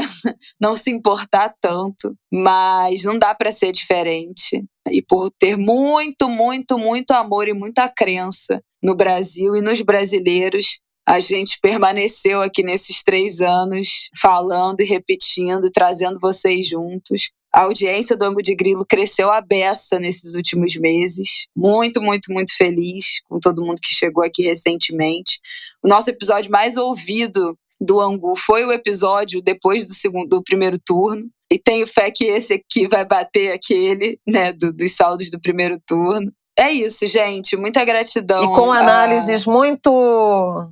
Eu vou aqui também fazer meu desabafo, sabe? Porque no Ângulo de Grilo, quem ouve sabe que a gente fala aqui antes de todo mundo. Eu compartilhei até essa semana na nossa comunidade lá do Twitter, que a fala dessa semana foi o que foi mesmo? Que a gente até voltou a falar aqui. A eleição com 2 segundos turnos. 2 segundos. Todo mundo agora fez essa análise nessa semana. E quem ouve aqui, ouviu o Flávio Aon falar disso no dia 4 seguinte ao de outubro de 2022. Então, vocês não largaram a gente nesse tempo, acreditaram muito na gente, se agarraram. Ontem, a quantidade de mensagem que eu recebi de Bela, muito obrigada, eu me agarrei cada vez que você falou nesse período que ia dar. E vocês sabem aqui que eu sempre tive certeza, eu nunca duvidei que ia dar para ganhar essa eleição. Foi muito mais tenso do que eu esperava, é verdade, mas a gente conseguiu, né? Foi um trabalho coletivo, a gente realmente precisou e contou com todo mundo. E muito feliz de vivenciar esse marco, esse momento histórico com vocês, muito animada de saber como é que vai ser fazer o Ângulo de Grilo e falar de política num governo que não odeie tanto a gente, né? Vai ser uma experiência muito nova também para a gente passar por essa transição, assim. E com vocês sempre, né, gente? Muito, muito, muito, muito, muito feliz, muito agradecida por essa comunidade incrível que a gente criou aqui, de muito acolhimento, de muito afeto e de muita esperança num Brasil melhor. Eu também me despeço com essa gratidão aos angúleres, a quem nos ouve. As minhas ponderações e análises foram mais ancoradas em pesquisa, em dados. Vocês sabem da minha seriedade, do meu interesse em pesquisar, em observar, em conviver com a sociedade. Foram anos muito difíceis, mas eu fico profundamente agradecida por não ter tido um olhar míope sobre o meu povo, sobre a minha sociedade, né? Sobre a sociedade brasileira, ter podido fazer análises críticas, mas amparadas em muita observação, em muitos dados, em muita leitura, em muita escuta, né? Eu não sou uma jornalista do campo da análise política com base em tantos contatos com os homens, os nomes da política. Eu observo de outros pontos, né? Eu observo sobre outros aspectos e acho que acertei bastante nessas leituras. Na leitura, inclusive, a partir do primeiro turno, em que houve um pânico, né? E acho que eu mereço assim, o reconhecimento como uma voz que falou: calma, gente, vai dar, olha os números, olha o tamanho dessa vitória no primeiro turno. Foi por muito pouco, também identificando desde o primeiro momento que havia um projeto de reeleição, mas também um projeto de manter o bolsonarismo vivo, muito em analogia com o campo, com a geopolítica global, né? Nunca perdi de vista essas análises internacionais e vocês sabem disso, o quanto a gente trouxe esses processos e chamou atenção, inclusive, para composições de governos progressistas com congressos mais conservadores, para essa tensão. Então, a importância de construir a governabilidade, acho que é uma coisa que a gente vai observar. Eu acho, sinceramente, que não errei nas análises, que em nenhum momento me desesperei, nem nos momentos mais duros de ataque. Não deixei o meu trabalho nem no Angu, nem na TV. Foram anos difíceis e a minha família sabe, né, tudo que a gente passou nesses últimos 4 anos. Desde o assassinato de Marielle, o que é ser uma profissional, uma mulher negra com visibilidade nesse estado. Mas a gente não recuou em nenhum momento. Eu também quero agradecer muito a minha família. A Isabela, que podia ter tido muito medo, inclusive, de perder a mãe, nunca me mandou parar. Ao Aidano, ao Rafael, ao Martin, que é a nossa razão de viver, a minha família, Kika, Paulo, Paulinho, Romário, Carol, João Pedro, as minhas grandes amigas, eu não vou citar os nomes aqui, ao grupo Aquilombamento, a líderes como a Sueli Carneiro, como a Jurema Werneck, como a Conceição Evaristo, que me acolheram muito, que me ouviram, que me deram ombro, que me deram colo. Não foi fácil, mas seguimos. Obrigada, gente. Seguimos, gente. E acho que se não fosse assim, não seria a gente, né? E não seria você. Então, assim, eu lembro de conversar com o Rafael isso, assim, mas...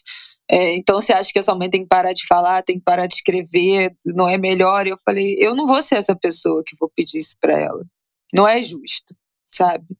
Não é justo. Não é justo que a gente tenha que recuar, que a gente tenha que frear os nossos ímpetos. E se a gente tiver que pagar um preço por defender o que a gente acredita, eu sei que ela tá disposta a pagar e eu tô junto. né? Então, assim, foi duro. A gente teve que abraçar muitos nossos medos, né, nesses últimos tempos, em nome de algo que a gente tem certeza que é muito maior do que nós, né? Do que as nossas próprias vidas. Então, eu acho que é um alívio, um peso muito grande que sai das costas. É claro que não tem batalha ganha, não tem guerra ganha, mas a gente ganhou uma batalha muito grande, assim, ontem. E é um alívio, assim, tremendo saber que a gente começa agora em outras bases, a partir de outro ponto. Esses anos tenebrosos que a gente viveu, né, como país, como família, né, pessoalmente nas nossas vidas. E agora, começamos a partir de um outro lugar. Vocês acompanharam isso tudo e também não abandonaram a gente e merecem chorar de alegria com a gente agora também. É isso. O William Bonner falou ontem uma sensação de volta à normalidade. É isso, gente. A disputa do campo político com normalidade, com qualidade de debate, né? Sem o ódio, sem a raiva, com afeto. Deixo um beijo, então, para todos vocês. Até semana que vem. Bom, é isso, gente. Até semana que vem. E aguardemos cenas dos próximos capítulos. Esperamos vocês lá na nossa comunidade do Twitter para ir comentando aí ao longo da semana o que for acontecendo. Tá bom? Um beijo. Até semana que vem. Até.